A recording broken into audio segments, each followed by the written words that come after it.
یہ جو خون بہایا جا رہا ہے، یوں ہاتھ میں خون لگا کے، امام مہدی علیہ الصلوۃ والسلام نے یوں ہاتھ میں خون لگا کے اور کہا دیکھ یہ میں عرش کے پائے کو خون لگا رہا ہوں، جب تک تیرے دشمنوں سے یہ مہدی بدلہ نہیں لے لے گا، یہ عرش رنگین رہے گا خون حسین سے۔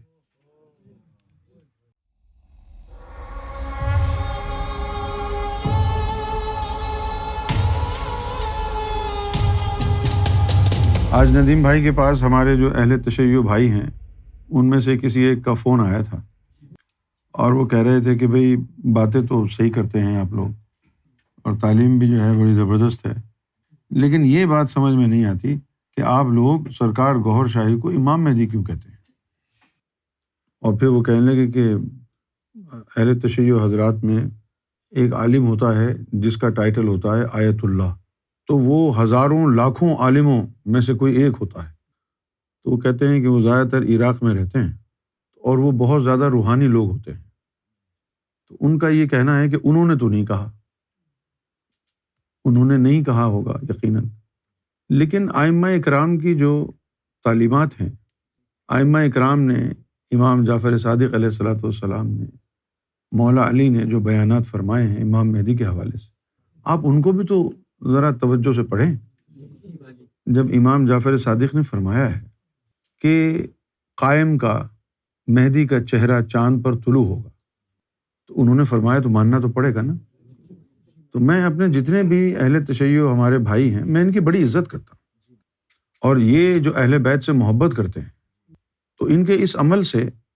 ان کی انتہائی عزت کرتا ہوں کہ یہ اہل بیت سے پیار کرنے والے لوگ ہیں، آل رسول سے پیار کرنے والے لوگ۔ تو اہل بیت سے جو ان کی محبت ہے، مولا علی کی بارگاہ میں جو ان کا ادب ہے اور محبت ہے، پیار ہے، تو اس کا ریگارڈ کرتا ہوں۔ اس لیے بڑی محبت سے، بڑی عاجزی سے میں اپنے تمام اہل تشیع بھائیوں سے درخواست کرتا ہوں کہ پریشان ہونے سے پہلے، سوال کرنے سے پہلے، ائمہ اہل بیت نے امام مہدی کے بارے میں نشانیاں کیا بیان کی ہیں اس کا ذرا گہرا مطالعہ فرما لیں، اور آپ جب اس کا مطالعہ فرمائیں گے اور آپ کو ہماری باتیں پتہ ہوں گی، ہم کیا کہتے ہیں، تو پھر آپ کا دل خود بخود جھک جائے گا، کیونکہ پورے عالم اسلام میں کوئی ایسا عالم، کوئی ایسا فرقہ نہیں ہے جس کا یہ عقیدہ ہو کہ امام مہدی نئی کتاب لائیں گے، امام مہدی جو ہے وہ نئی سنت لائیں گے۔ یہاں تک کہ اہل تشیع کے ہاں بھی یہ عقیدہ نہیں ہے کہ امام مہدی نئی کتاب لائیں گے، لیکن یہ تصور ہمارے پاس ہے اور ہمیں معلوم ہے نئی کتاب سے مراد کیا ہے، نئی سنت کیا ہوتی ہے۔ تو میں اپنے ان بھائیوں سے، تمام اہل تشیع حضرات سے بہت مؤدبانہ طور پر گزارش کروں گا کہ ائمہ اہل بیت کی جو روایات ہیں امام مہدی علیہ الصلوۃ والسلام کے حوالے سے، آپ ان کا مطالعہ بغور فرمائیں، سارے مسائل حل ہو جائیں گے۔ میں نے تو کر لیا ہے، تبھی تو اس نتیجے پر پہنچا ہوں، اور چونکہ میں اہل تشیع بھائیوں سے بڑی محبت کرتا ہوں تو میرا دل جو ہے گوارا نہیں کرتا کہ میں ان سے بحث کروں۔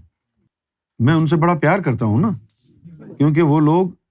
آل رسول کے دیوانے ہیں، متوالے ہیں، تو اس حساب سے میرے دل میں ان کے لیے بڑی محبت ہے،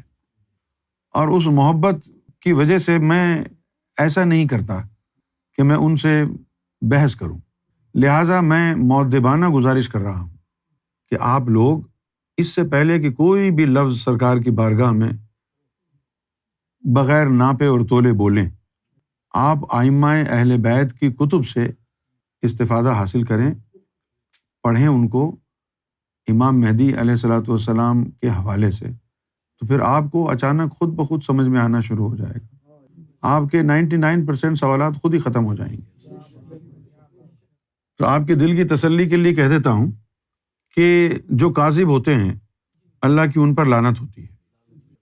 اور پھر یہ بھی کہہ دیتا ہوں ساتھ ساتھ کہ ہمارا اور آپ کا بھی عقیدہ یہ ہے کہ امام مہدی تو وہ ہوں گے جن کو اللہ امام مہدی بنائے گا۔ اگر اللہ نے کسی کو امام مہدی کا مرتبہ نہ دیا ہو اور اس کے لاکھوں ماننے والے ان کو امام مہدی سمجھتے ہوں تو کیا فرق پڑتا ہے؟ اگر اللہ نے کسی کو مہدی نہیں بنایا تو لاکھوں کروڑوں لوگ بھی اس کو امام مہدی سمجھیں تو بیکار ہے۔ اور اگر اللہ تعالیٰ نے کسی کو مرتبہ مہدی دیا ہے تو کوئی بھی نہ مانے پھر بھی کیا فرق پڑتا ہے؟ قرآن میں تو اللہ نے یہی کہا ہے۔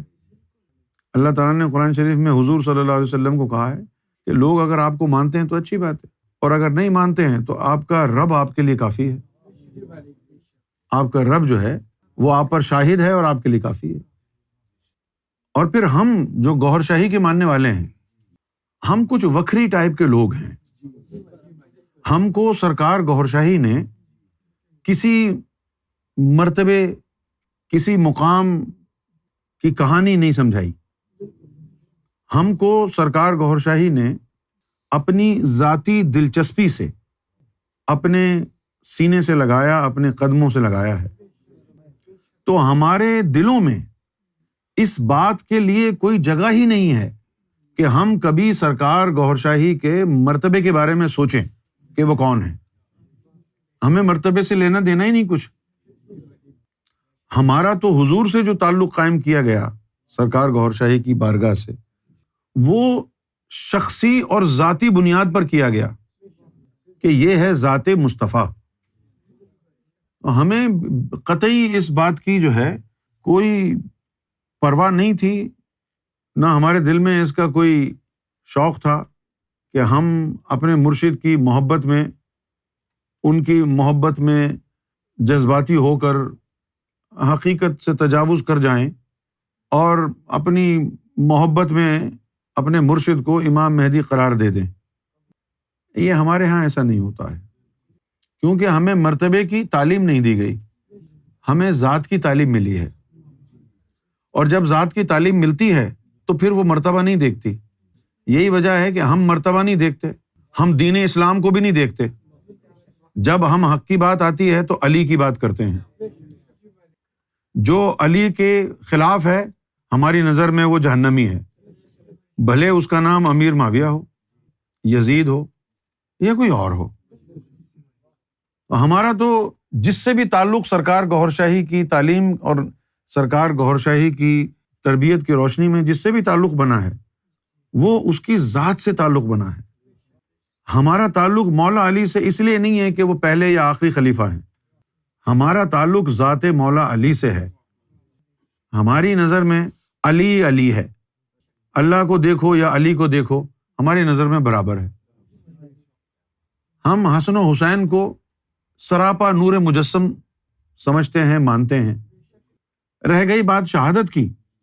تو ہم نے تو امام عالی مقام امام حسین علیہ الصلوۃ والسلام کا کربلا کے حوالے سے خود خطاب سنا ہے، جو آج تک کسی کو سنایا نہیں۔ بہت پہلے، بہت عرصہ پہلے جب ایک دفعہ باطنی طور پر امام علی مقام سے ملاقات پہلی دفعہ ہوئی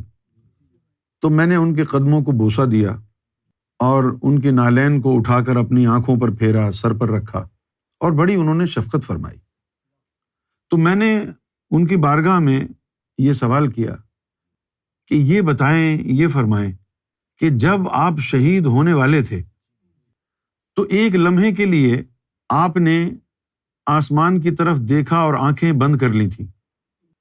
وہ کیا تھا؟ تو مولا حسین نے یہ فرمایا کہ اس وقت بابا جان میرے سامنے آ گئے اور کہنے لگے کہ حسین لباس بدل لے، حسین لباس بدل لے، ملکوتی لباس پہن لے، اب یہ لباس چھوڑ دے اور آزاد ہو جا۔ تو امام حسین نے فرمایا میرے لیے تو شہادت ایسی ہے جیسے لباس بدل لیا۔ اب ان باتوں کا مطلب تو نہیں سمجھا سکتے نا، ابھی تو بہت لمبی باتیں ہیں، یہ بس ہلکا ہلکا ٹچ دیتا ہوں۔ یہ واقعات ہم نے کہاں دیکھے؟ یہ واقعات ہم نے عالم مثال میں دیکھے۔ آپ یقین جانیں، خدا کی عزت کی قسم، جب یہ واقعات میں نے دیکھے بالکل اس طرح جیسے اب آپ میرے سامنے بیٹھے ہیں، واللہ میں کربلا کے میدان میں کھڑا تھا، یوں انگلی ڈالوں تو تلواریں چل رہی تھیں، انگلی کٹ جائے۔ تو یہ وہ مرحلہ تھا، یہ وہ مقام تھا کہ جہاں مولا علی نے فرمایا کہ بیٹا حسین، وقت آ گیا ہے کہ تو کپڑے پہن لے، اپنا لباس تبدیل کر لے۔ اور ان کے برابر میں نبی پاک صلی اللہ علیہ وسلم شیشے کی بوتل ہاتھ میں لیے کھڑے ہوئے ہیں۔ مولا حسین نے پوچھا کہ نانا جان، یہ بوتل آپ نے کیوں ہاتھ میں پکڑی ہوئی ہے؟ تو فرمایا کہ جو تیرا خون گرے گا نیچے، وہ اس مٹی کے لیے نہیں ہے، وہ میں محفوظ کروں گا، اور جو میرے رب نے وعدہ کیا ہے انا اعطینک الکوثر، وہ حوض کوثر تیرے خون سے بھروں گا۔ اور پھر حضور کے برابر میں امام مہدی علیہ السلام کھڑے ہیں، اور امام مہدی علیہ السلام کہتے ہیں کہ ہم چادر زینب کا بدلہ لیں گے۔ یہ جو خون بہایا جا رہا ہے، یوں ہاتھ میں خون لگا کے امام مہدی علیہ السلام نے یوں ہاتھ میں خون لگا کے اور کہا، دیکھ یہ میں عرش کے پائے کو خون لگا رہا ہوں، جب تک تیرے دشمنوں سے یہ مہدی بدلہ نہیں لے لے گا، یہ عرش رنگین رہے گا خون حسین سے۔ ہمیں باطنی طور پر منع کیا جاتا ہے کہ اصل حقائق نہ بتاؤ، جو دنیا مان رہی ہے یہ ان کا امتحان ہے۔ کل بھی میں بہت کچھ کہنا چاہتا تھا مولا علی کی شہادت کے حوالے سے، لیکن مجھے یہ حکم ہوا کہ لوگ ابھی اس قابل نہیں ہیں کہ ان حقیقت کے مناظر کو اپنے دل میں سمو سکیں۔ You cannot cast pearls in the mouth of swines۔ مٹھی کھیر پکا کے محمد بخشا، سورا آگے ترنی، کتے تو پیچھے رہ گئے۔ تو میں اپنے تمام جتنے بھی ہمارے اہل تشیع بھائی ہیں، ان سے بڑی مؤدبانہ طور پر اپیل کرتا ہوں، درخواست کرتا ہوں کہ سرکار گوھر شاہی علیہ الصلوۃ والسلام کے بارے میں کچھ بھی منفی سوچنے سے پہلے ائمہ اہل بیت کی روایات مہدی علیہ السلام کے بارے میں جو ہیں ان کو بغور پڑھ لیں، اور پھر بھی اگر کوئی سوال رہ جائے تو میں بیٹھا ہوں، مجھ سے پوچھیں آ کے، بغیر تحقیق کیے کچھ نہ کہیں۔